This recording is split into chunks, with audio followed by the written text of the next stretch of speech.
curious, what inspired you to be here? That I got started in entrepreneurship at a very young age. I found that there was a gap in the market. Walk us through what worked there so people who are probably stuck at that stage. I basically created a full service marketing agency. What was the situation for you back then when you were trying to close your first few clients? So it was really just about repetition. How was it like, for the acquirer to actually acquire this business? So the business was cash flow positive. What changed? What clicked again to build a different business? I looked at this and I said, look, what can I do to charge $5,000 a month? What would that be like, which you could have probably avoided, which can help other people avoid that mistake as well? Trying to sell something that didn't have product market fit.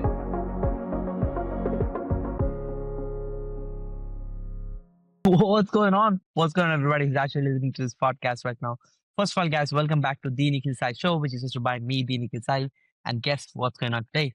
We're back with another amazing guest. The guest we have right now is a little different than the typical guest we actually have. Because, most entrepreneurs I've interviewed, the average age is about 30 plus, and I'm a 23-year-old guy right now. And this time, the guy who's jumping on is also a 23-year-old, interestingly. And the guy who's jumping on have given TED Talks at a very engaged on stages. He's been very successful at building multiple businesses and not just building them, but actually selling them. He sold his first company, Next Stage Ventures, in 2021 and Thinkfish in 2023, which is a capital raising platform. He's now co-founder of StratDev digital marketing company and CEO of Growth Co. We are talking to none other than Zain Yaqub, and we're excited to dive into his journey of entrepreneurship. Hey, Zain. Hey, Nick. Happy to be here. Thanks for inviting me. Yeah, absolutely, brother. So stoked to have you on. Actually, it's a funny story. Me and Zain want to do a physical podcast. He was in Dubai a couple of weeks ago, and I was on my plan to go back to India, and I was there for a couple of weeks, and he's actually right now in Washington. So we'll definitely catch up in the future. But for now, Zain, we will definitely get into the juicy stuff and all the fun. Before that, I would love to understand the backstory.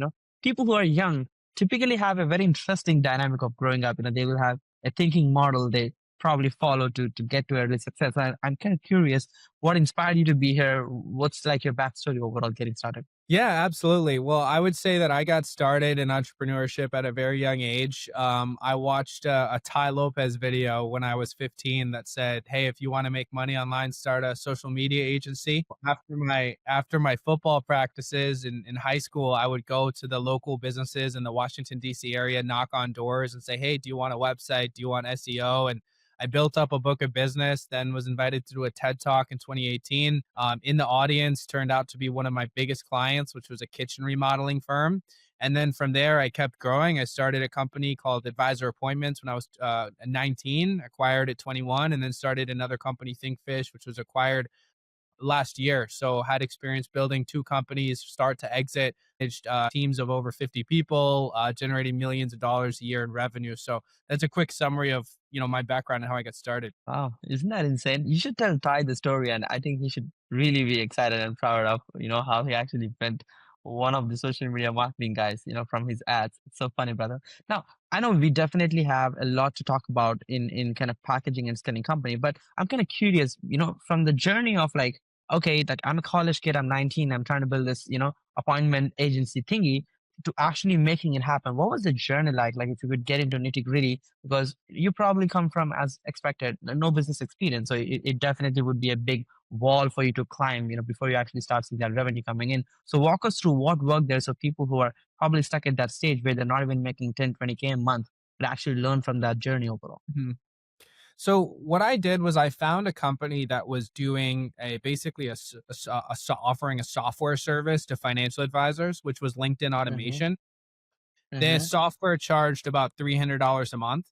And I found that there was a gap in the market of people who are willing to pay, instead of $300 a month, $3,000 a month for someone to implement the software for them. And so I basically created a full service marketing agency for financial advisors, working with the software tool as a white label where I would implement it for them, do everything, program it, set up a CRM for them, give them more contact and support than just a tool.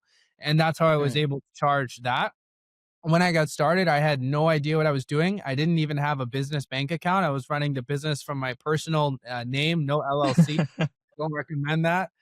But I had the mindset of, look, I don't know what I'm going to deliver. I have a general idea of what I want to do. But before I do that, I need to sell it. I need to get money in the bank. And so it took me 4 months. I was a sophomore in college, 4 months of selling and selling and selling before I had my first customer.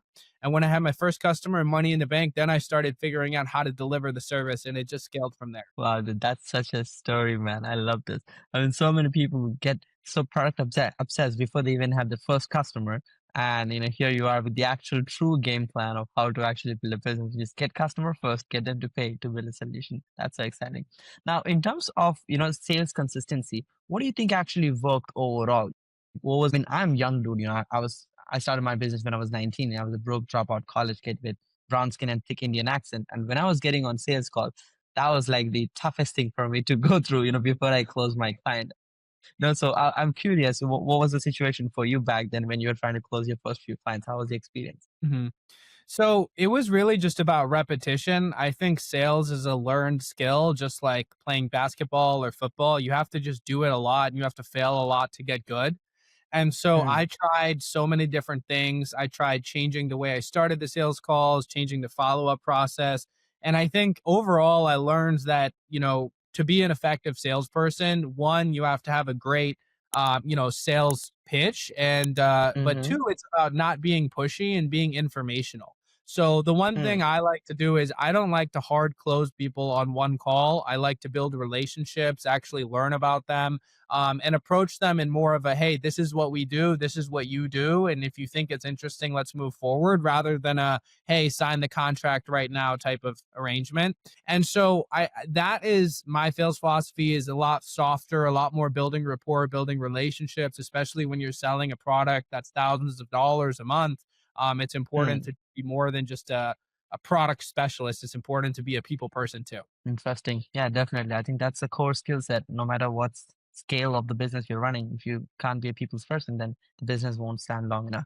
I'm curious at what scale you took this business to overall with this agency where you're basically helping financial advisors book appointments. And running an agency is a game, but then we will get to the next question on how you actually sold it. So I'm definitely curious about that. But yeah, what scale did you actually take this and what it took for this business to become sellable in the first place? Yeah, great question. So I started the company as a sophomore. In the first year, we didn't do that much in revenue, but as we entered the second year, we were doing about $30,000 to $35,000 a month in revenue. We had about 50% margin, so I was netting about $15,000 a month as a Mm-hmm. sophomore in college with that business.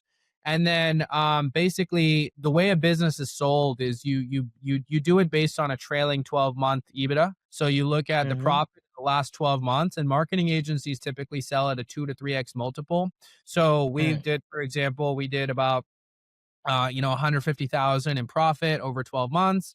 And so I sold it for just under half a million when I was graduating, which at the time, I know half a million to some people isn't much money, but when you're 21 years old and you get a deposit of half a million or just under that after broker fees, it is quite a lot. yeah. And so there's so many things that go into selling the business. I mean, I worked with a broker firm called Website Closers, and they basically got me in front of the right buyers. And from there, it was just a matter of pitching it. You had to put together a data room, so I put together the P&Ls, the balance sheets, the customer list, the SOPs, the processes, and the business had a lot of employees that most of them were going to stay on, so that way the new business Mm, owner didn't need to rehire a new team, and we had hired mostly in the interesting. Philippines, so it was lean.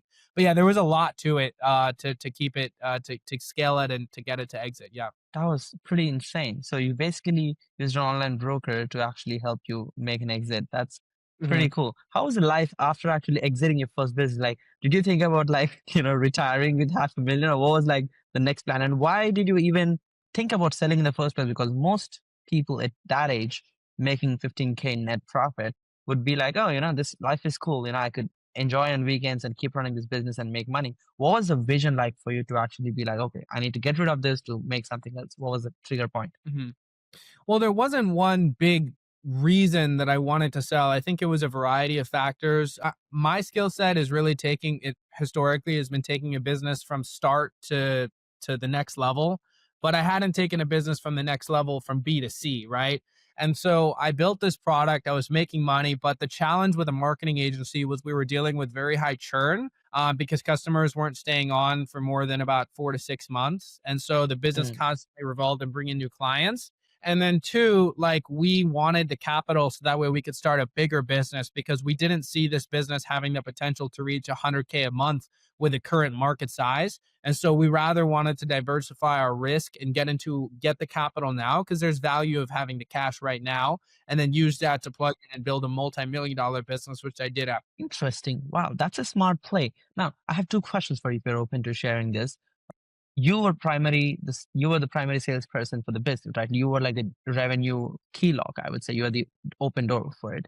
And you were selling the business. So how was it like, for the acquirer to actually acquire this business in that particular situation? And what was the cash reserve you were selling the business with? So these are the two questions I have for you.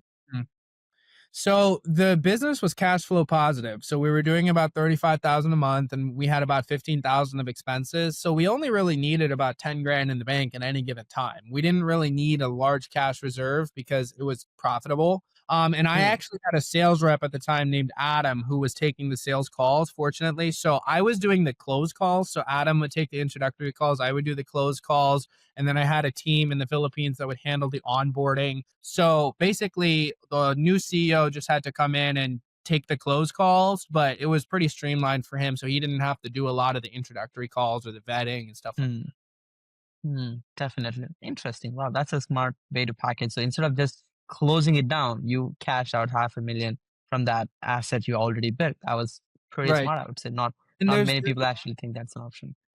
And there's a lot of risks for keeping a business too, right? I mean, there's advantages of cashing out, taking the money and using it to do something else or put it in the stock market or whatever. I mean, having Hmm. capital is a very important thing. And so at Hmm. the time when I was selling it, I had less than $100,000 to my name.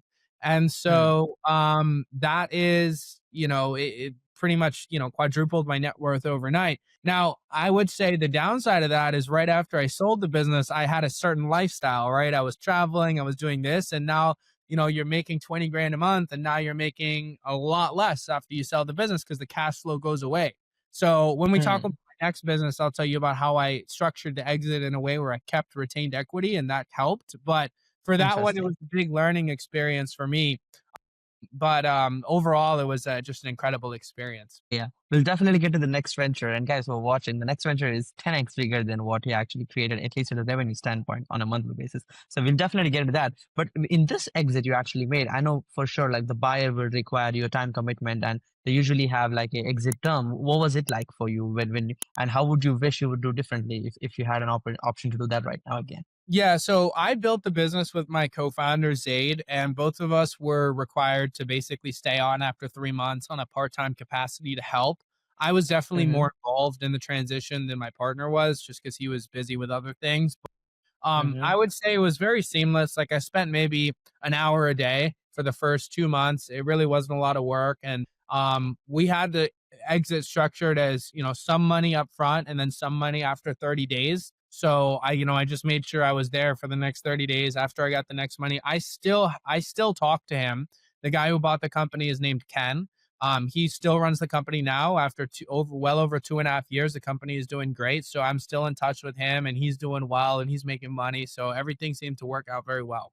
That's dope, brother. Appreciate that. So now, once you have that 500K lump sum and you're kind of getting into a different lifestyle, what changed? What clicked again to build a different business, and how did you structure it differently overall compared to the previous business, which wasn't super scalable in your terms? Yeah. So what we were doing with advisor appointments, which is the first business, is we were charging financial advisors $1,500 a month for full managed LinkedIn marketing services. I looked at this and I said, look, what can I do to charge $5,000 a month for the same thing I was charging $100 a month? And what I realized is I had to address a need. I had to address what are people willing to pay significantly more for the same thing. And I stumbled across an industry that's very outdated, which is capital raising. And I looked at like you look at like BlackRock or big institutions, if they want to raise $1 billion, they make a few calls to some big family offices or institutions and they get the money like this. But what about the smaller companies? What about the pre-seed to Series A stage companies that are fighting for their life that need capital to survive? Those companies would be willing to pay quite a bit of money if they're able to get introductions to the right investors. So basically, instead of charging $1,500 a month, I charge $5,000 a month to use their LinkedIn profiles to do outreach to investors and set up one-on-one calls between them and their target clients, which were, angels and VCs. Investors. So that was exactly how I built exactly the framework that I used to build the business, which was the company ThinkFish. Dude, that's so smart. So you literally just took the learning lesson from advisor appointments, the same system, the same mechanism to fill calendar, but you use it for a different market and a different solution overall. And then you were able to 3x, or I would say increase your lifetime value of customer very high and get sophisticated clients. So what happened with that shift? And how did you even spot this in the first place? Like how did you even think that, okay, this is an opportunity, because you already had an exit and you've gone through the process of acquiring and raising and exiting business? Is that the reason you found this, or because most people can't find a pot of gold like you did? Well, I wouldn't necessarily call it a pot of gold. And the reason is because there are so many good ideas everywhere. I mean, anyone can think of a good idea, but it's just a matter of execution. Mm, Like the business that I had, ThinkFish, right? There were so many people trying to do capital raising. I mean, it's a very competitive business, but we just had a better strategy. We worked harder and we had better systems in place, mm. better team. So it was just a matter of I actually got the idea was brought to me by my partner. He thought of the idea because he saw a lot of demand in the market for capital. I was at that time starting my journey as an investor. I invested a little bit of money into some pre-IPO companies. And so I started meeting with these companies that were raising money. And I said, hey, this is definitely a really good market. And we both agreed. And then we jumped into it. Yeah, that was how we kind of got started. Interesting. So is this the same co-founder you had with your previous company, or is it a different co-founder? The same one, but shortly after the company started, he left and I was basically left to run the business all by myself. When I started the company with him, I actually only had 20%. And then when he left, I ended up taking 90%. So I jumped up pretty quickly. And he got a really nice payout too when the company sold for pretty much just working for a month. It worked out for him too. Pretty cool, dude. So yeah, walk me through, what was your marketing system like? I mean, to fill up, to fill your own calendar, were you using the same system like the LinkedIn automation, like that marketing system, what you were basically delivering to your client? Is that the same mechanism which you were using to fill your sales calendars? Exactly. So we were using LinkedIn automation from my LinkedIn account, my partner's LinkedIn account to send direct messages to our clients and say, hey, we can Mm-hmm. get you in front of investors. When the clients hopped on a call with me to learn about my services, I said, how did we get on a call today? Your buddy messaged me on LinkedIn. Yes, exactly. That's exactly how I'm going to get you on calls with your investors. So basically, you show it in action and they see, oh, it worked for me. Maybe it'll work for my clients. And so that strategy was very effective.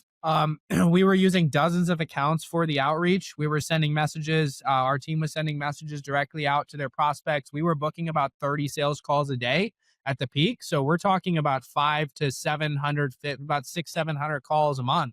And, we were Whoa. charging $15,000 for an average engagement. So it wasn't really too hard. As long as we're converting at a couple percentage points of that, it wasn't very hard to scale to 6 figures a month, just based on the numbers alone. I love that pricing, dude. That's so insane. So you literally 10x to your client value, from 1,500 a month to minimum contract of 15K. Like that so much. That's interesting, definitely, on how you actually made that leap overall. So can you walk me through in terms of revenue, to what scale you actually scale this, and then because now you are into a bigger market, what made you again to package this and sell it in 2023? What was the decision again? hmm So, I mean, we officially launched in 2022. I would say January 2022, and we started off pretty slow. Like the first 3 months, we didn't have much customers, but it really caught wind fast. And the reason it caught fast was because we did really well for our customers. We had a lot of successful clients, and then we partnered with a few large companies. There was a company called Issuance who introduced us to about 30 to 40 different clients, and we had a bunch of referral partners. So we really expanded on our referral business. Um, but we built the company in January of 2022 is when I started. By early 2023, we were doing over 100,000 a month, and around August of 2023, we did just under $200,000 in 1 month in revenue. So we scaled very quickly. And it was, again, like advisor appointments, a quick start to exit. That's a ramp, dude. Like that was fast. And because you're growing so fast, how was the process of acquisition like? Was the buyer uncertain about the growth or he was excited? And what multiple you got on this business? How was the value like overall? Mhm. Yeah, so it was a similar multiple to the last company. It was around on 2x of month 2x of annual profit. Mm-hmm. And yeah, I think we had a lot more interest with this business just because we were doing a ton more revenue. We had a bigger team, bigger online presence. I mean, we had a lot more going for us, and we were addressing a more critical need, which is fundraising versus just a regular lead generation. So there was a lot of things that were working with our favor, and we talked to dozens of buyers, and I ended up working with someone who let me retain some equity in the company afterwards. So my goal and my hope is that when he sells the company in the next year or two, I'll make another check that will be hopefully a large one, depending on how much he sells it for. So I decided not to make the same mistake with the first company where I just sold it for cash and left out on the upside. So now I still have the opportunity to capitalize when he sells it again. Interesting. That was definitely smart.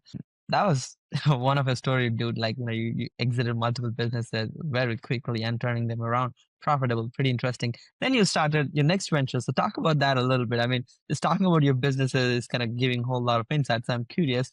So what's the new digital marketing venture and why did you again build it and what's the scope with this?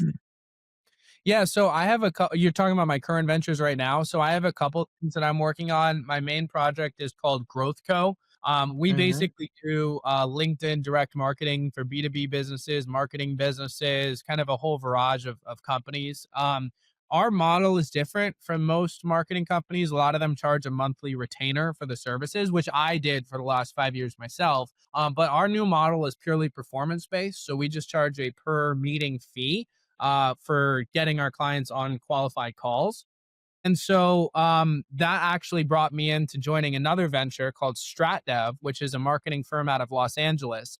They were booking about 5 calls a month for their agency. I joined them in about November of 2023. Last month, they booked 160 sales calls in 1 month.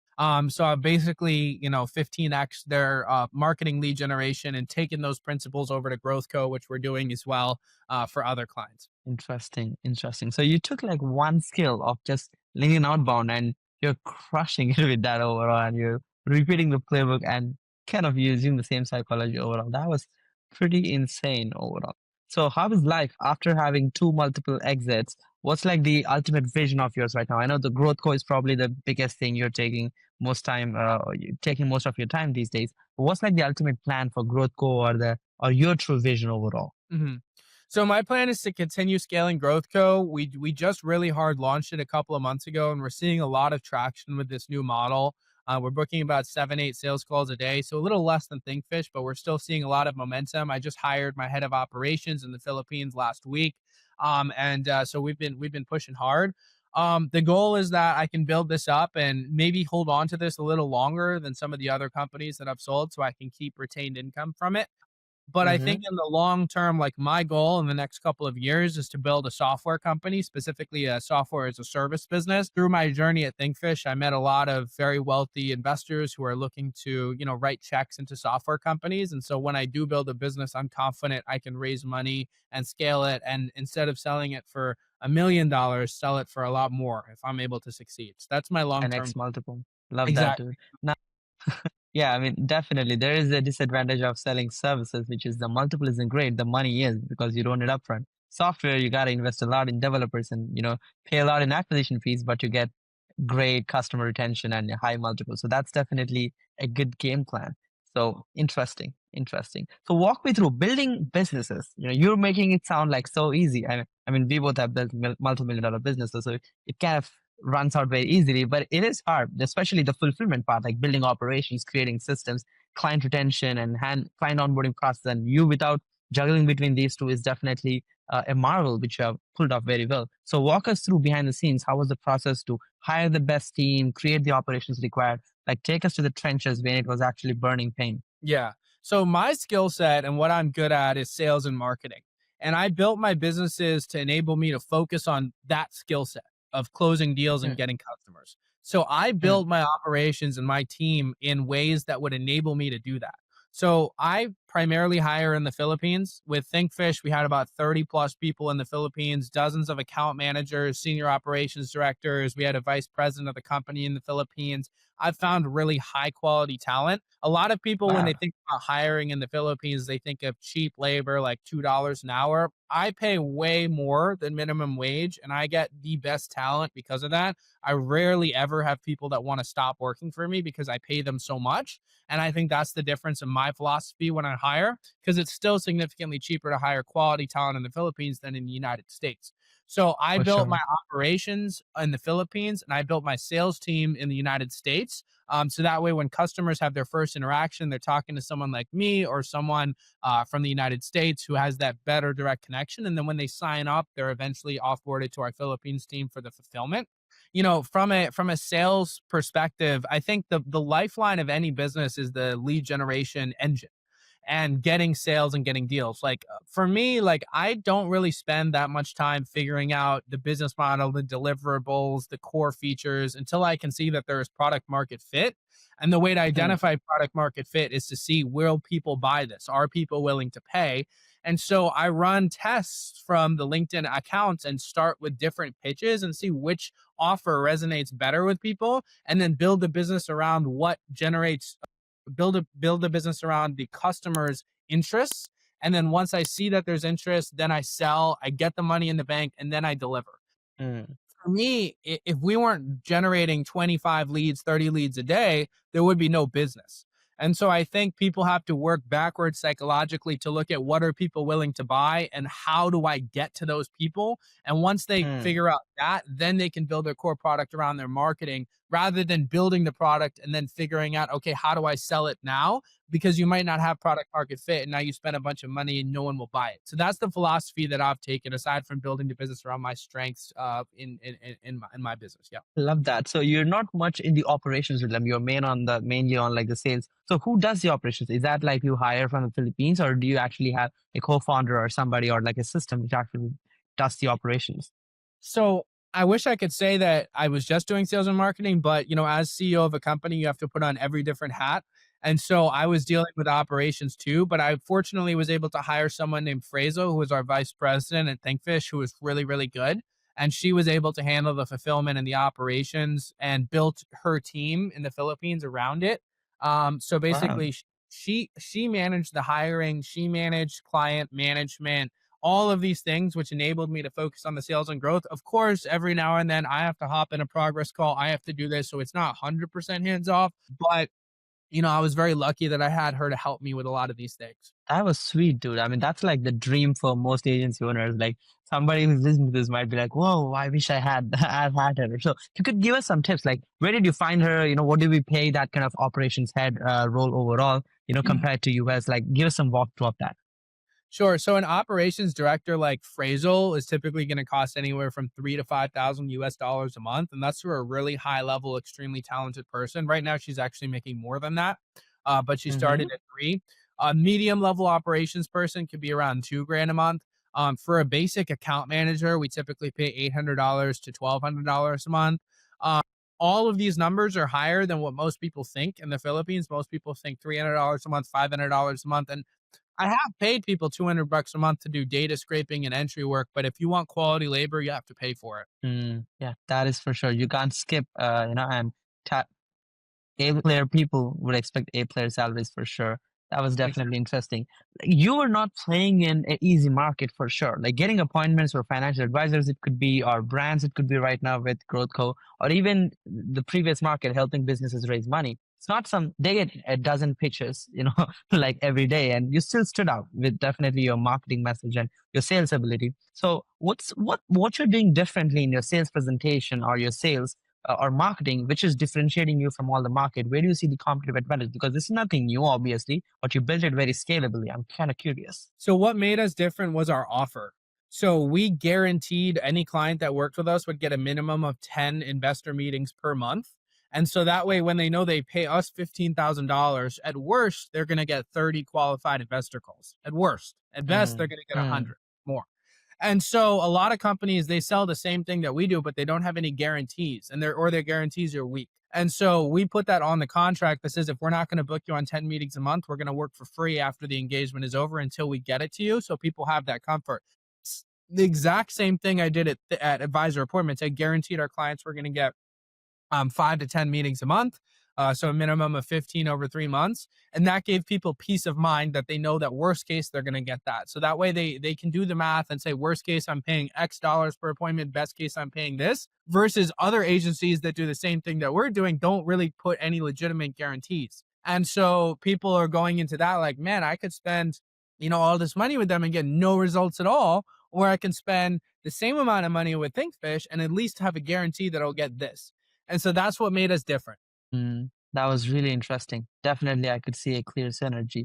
Now, kind of curious if you could take us behind the scenes. What's like the typical tools, processes, systems you have used to make this whole thing work? Because it's like a shebang when you're running a marketing agency with a lot of clients and a lot of things to be followed up on. And if you are not constantly running behind people, they won't be getting stuff done. Is a constant feeling most small businesses or agencies have. So how did you get rid of that using different tools? So, I mean, one, we use Slack for internal company communication. We used ClickUp for CRM management. We'd explored HubSpot in the past, but it wasn't very effective. We use Zapier for all of our general day-to-day integrations. We use Calendly for meeting scheduling. We had a Go High Level for a while to do automatic drip campaigns. We used Apollo to get data for email campaigns. We had the core products that we use for LinkedIn automation varied. We tried a bunch of different tools, ended up actually kind of co-building our own of sorts that we're using right now. But there's a lot of different tools that people can look up and find within a couple of minutes. I would say the one I used the most was definitely the software tools on the LinkedIn, which generated the leads. Like none of the business would have been possible without those. For sure. Now, we don't want to know the exact tool you might be using. If you want to share, that's great. But what's like the typical tools you would suggest for a business who would actually want to try outreach by themselves right now, or maybe kind of follow the pathway you have paved overall? Yeah. So there's two tools that I'd recommend looking into. The first one is called Zopto, Zopto. The second one is called Valley, and both of them are softwares that I've used that I currently work with. Uh, Zopto typically charges north of 150 per user. If anyone's watching this wants to try it, I have basically a discount that gets it significantly cheaper than that. Same with Valley. The big thing about LinkedIn is there's two types of outreach strategies. So there's connection requests and there's in-mails. Most software tools, if you look at the general market, send connection requests. Some of them send in-mails, but most of them don't actually send out enough in-mails in a month. So if you're not aware, there's basically something called open profiles, which are LinkedIn premium users.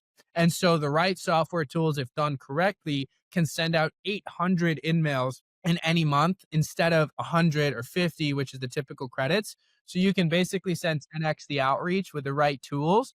Most tools won't let you do that. And then yeah, so those are the tools that I would look into. And if anyone wants to use them, reach out to me and I can set you up with a discount. That's gold. Appreciate that, Zain.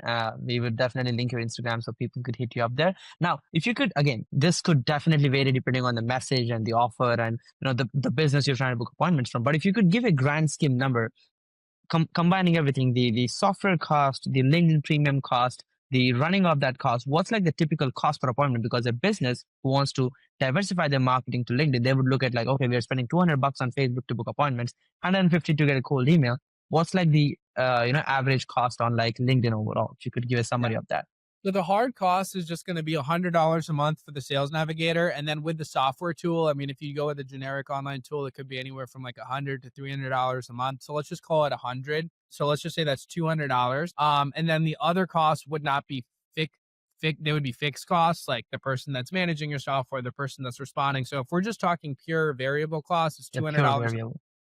With a good account and a good offer, you can get anywhere from 3 to 5 meetings a week. So like, for example, some of our accounts got 20 meetings a month paying $200. So $10 per booked meeting. The quality of, yeah, I mean, I was booking sales calls for $25. I was spending 5-6 grand a month on marketing and booking 600 sales calls in a month. Jeez, now you Yeah, know why you scaled. yeah, exactly. Generating over 100,000 a month just from each month, basically. And so Basically, yeah, that would be the CPLs of LinkedIn lead generation when you're doing B2B outreach with the right offer and the right tools and actually maximizing the outreach. They are going to be significantly better than what I've seen running Facebook, because I've ran 7 figures of Facebook ads and Google ads before in the past, because I had an agency I still run called Smart Media Management where we do that, but the CPLs are just a lot higher, at least in my experience with B2B. I might not be the best at Facebook and Instagram, so that might be why, but that's my experience. It's definitely horrible, bro. You gotta bleed a lot of money before you attract a customer. And the biggest part is the predictability factor. You would spend up, like $200 to get an appointment. It might be very quality one. Then you spend $500 on the next appointment. Then you get absolute trash lead, and that's the biggest variable. I believe that's where your system would definitely come into play. That's interesting, brother. Appreciate you sharing. So walk us through, Zain, like what's like your typical day right now, and after selling multiple business and actively running multiple of them right now. And you have a hidden agency, which you didn't talk about. What's the story before we get into the next question? What's the story with that? The current company you just mentioned. Yeah. So as this was just a more generic marketing agency. It's called Smart Media Management. I do SEO, PPC, social media management. It's actually a very small handful of clients, but I've been running that Mm-hmm. since I was 16 and generating income for the last 6-7 years from that consistently. I have a team of 2 people that work part time, and it's not as day to day for me. But anyways, my day to day, and I also have other ventures as well. Like I'm an angel investor in a few companies. I just wrote a check into real estate, so I'm getting into real estate. So I do other things as well. But Syndication, what was that? Yeah, it was like a multifamily. family deal in New Jersey. Yeah, I invested in a fund down in New. Yeah. But my day to day, I think a lot of entrepreneurs, they say they wake up at 6 a.m. at the gym for now. That's not. I usually just wake up around 9:30. I have sales calls from 10 a.m. to 5 p.m., strategy call with my team, usually once a day, review progress goals. I usually have a lot of meetings every day, anywhere from 8 to 10 meetings. I mean, my calendar is pretty booked because I'm always trying to be on close calls, always trying to talk to customers. And then after 6 o'clock, I'll usually just hit the gym. And then after that, while I'm at the gym, might listen to a podcast. I've just been listening to the 100 Million Offers, 100 Million Leads by Hormozi. Great books. Highly recommend them. And then I'll usually go to sleep around 11 or 12. So it's nothing crazy. I am able to fortunately do it without killing myself over my schedule. I mean, this is the advantage we have. We have the hustle bustle time right now. And I love that, bro. Like, you're spending most of your time on sales calls. And this is something which I want people to, who are watching to digest, that you're not spending enough time on your sales call. That's why you're broke. If you are spending enough time on sales calls, you cannot virtually like struggle with money. There's no, like, a fraction of them will buy, no matter if you make the crappiest offer, but we virtually want you to make better offers. But I love that. That's pretty cool. So let's get to the next question. I mean, you're a 23-year-old, but if you could go back to the 16-year-old, 15-year-old who's actually just about to get into business, what would the suggestion you would just give yourself? What would the suggestion you would give the younger version of yourself? I think it would be focused on higher ticket offers. I've found that it's sometimes easier to sell one product for $5,000 than 10 products for 500. The higher price products that you sell attract better clients that are willing to be less. They're less difficult. Actually, the lower ticket Hmm. you go, oftentimes you're dealing with poorer people who are harder to work with. And I would have said, look into LinkedIn lead generation then, because I bet it was less saturated then than it is now. At the end of the day, any business, whether it's marketing or FBA or whatever, I would have also said look into businesses that not everybody else is doing. Because if you look at, like, I scroll on my Instagram feed, I see you can make $1 million with drop shipping, you can make $1 million FBA, you can make crypto, you can do this, you can do this, do this. And there are people that do make a lot of money with these, that sell different coaching programs, and some of them are good, some of them aren't good. But I have never made money following a coaching program. I've made money by looking at where is a market need, selling directly to customers, and just building a business naturally. And so I would have said, don't fall into the hype train of businesses. Just because someone's making money does not mean you're going to make money. Follow your own path, build your own business, and build your own brand. Don't be an affiliate for someone else if you can just build the product yourself. So those types of advice I would give. And then it's all about sales and repetition. So you have to really get comfortable selling. You have to be comfortable. Like I started selling through cold calling, and I hated it. I'm probably gonna get in trouble if I say this, but I had one corporate job once. It was working for a company called I'm not even going to say the company name. I don't want to. And I it was a cold calling job. I was just not a fan of cold calling, so I hired someone to do my job for me to cold call because I hated. They used my name, called on behalf of me, and I arbitraged their hourly rate, and it failed. I got fired, but the point is that like you have to face your fear. You have to do things you don't want to do. You have to cold call. You have to knock on doors. You have to be uncomfortable because that's the only way to actually generate true wealth is by doing things that are very difficult inherently. And it's not going to be Mm. easy. It's not going to be easy to become a millionaire. If it was easy, everyone would do it. So those are different scattered pieces of advice that I'd give my younger self. But dude, I love that. I mean, focus is everything, and definitely that's kind of what you've summarized overall. And it's kind of interesting. I mean, I could see you have the muscle and time to fail and learn and iterate and make it successful.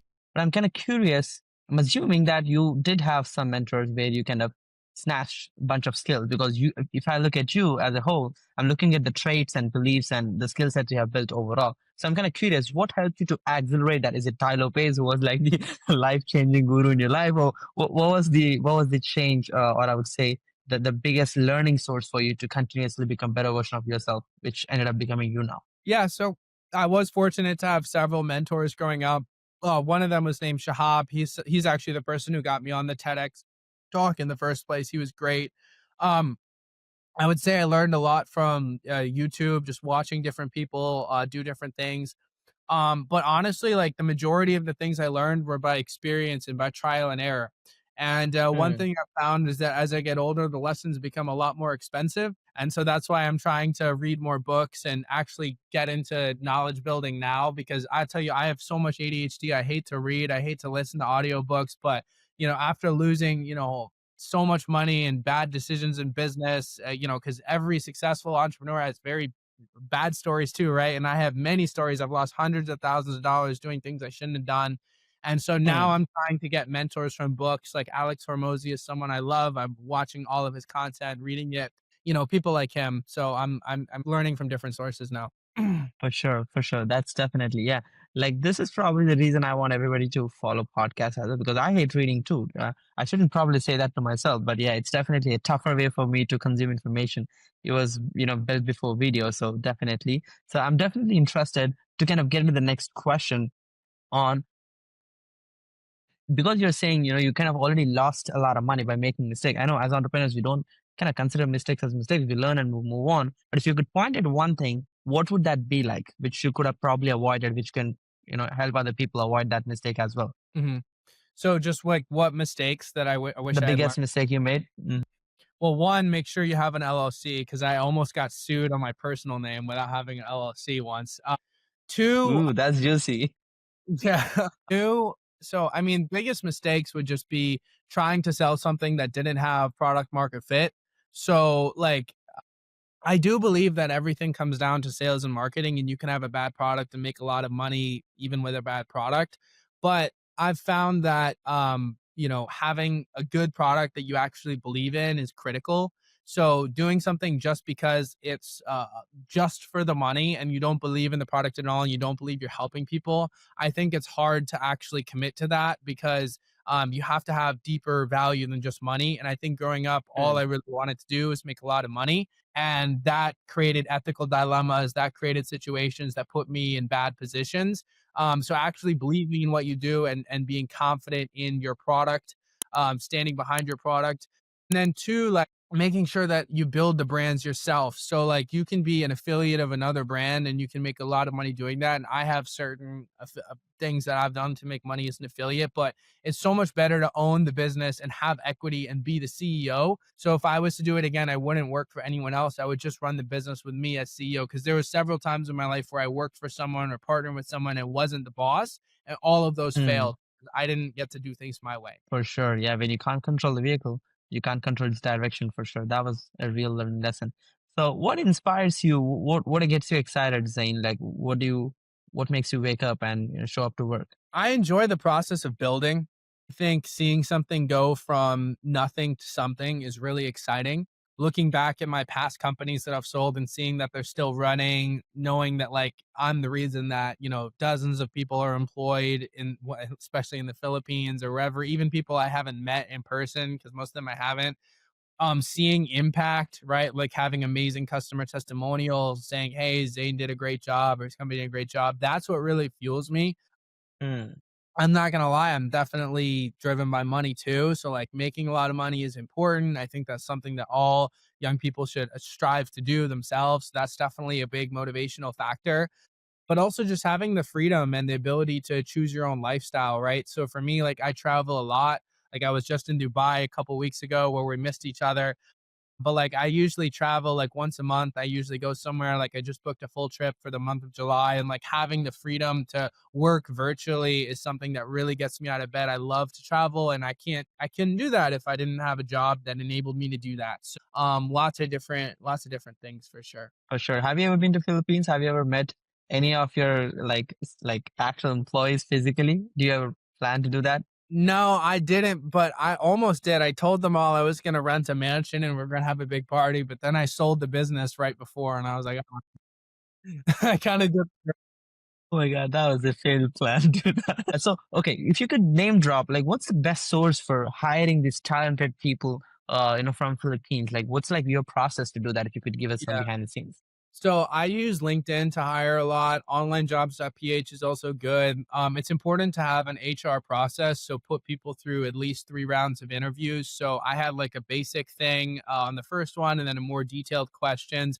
It's important on the interview process to not let people be able to use ChatGPT now with all the AI tools. So making sure you have foolproof systems for that. And then when you do hire them, to make sure that, they're, all going to be, if you're hiring abroad, that they're going to be, contractors. So you're not going to have to put people on benefits unless you have to. When you get to a certain stage, you will. But that was one thing I almost messed up on, because that would have cost me a bunch of money in the beginning. And instead, I just paid them higher salaries. So it worked out a lot better. But yeah, LinkedIn and onlinejobs.ph as a summary are the best. Pretty cool, pretty cool.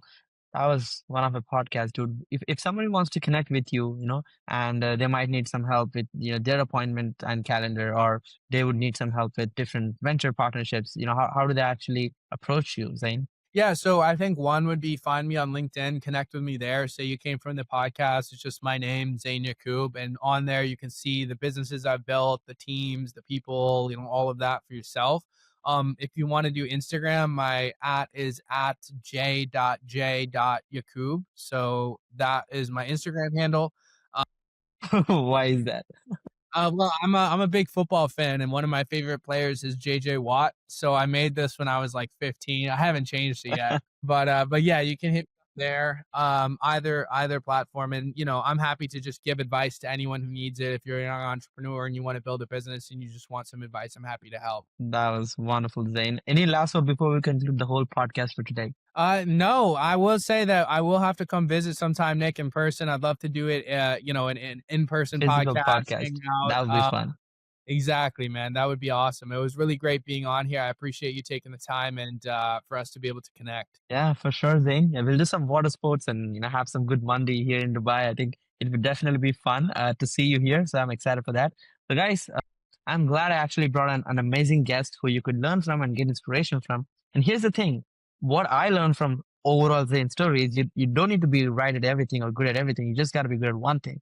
He figured out one marketing system on LinkedIn automations on how he could book appointment, and that kind of paved the pathway for him to get to this level. And he's continuing to focus on that still, and that's what I like about him so much, because he's like ultra focused on using the same mechanism in every business which is going into. Because I see other people rambling around learning a lot of different skill sets, but you don't need to. Probably you could just pick one skill set which can make you the most amount of money, make that money, and for everything else you could just hire out or outsource and pay a lower dollar amount and get things done, just like what he has described. So I hope you enjoyed the podcast so far, and if you did, consider commenting if you have any questions, and subscribe to the podcast and share this with another agency or other friend who might need to listen to the story, because a 16-year-old guy who was just confused on what to do in life to speaking on stage at 18 and building multiple businesses and exiting them was definitely a tremendous story. And I hope I inspired you guys with this podcast. And I'll be back with another amazing guest, just like Zain, on this show. So make sure to consider subscribing. And that's it for today, guys. Catch you on the next podcast. Bye.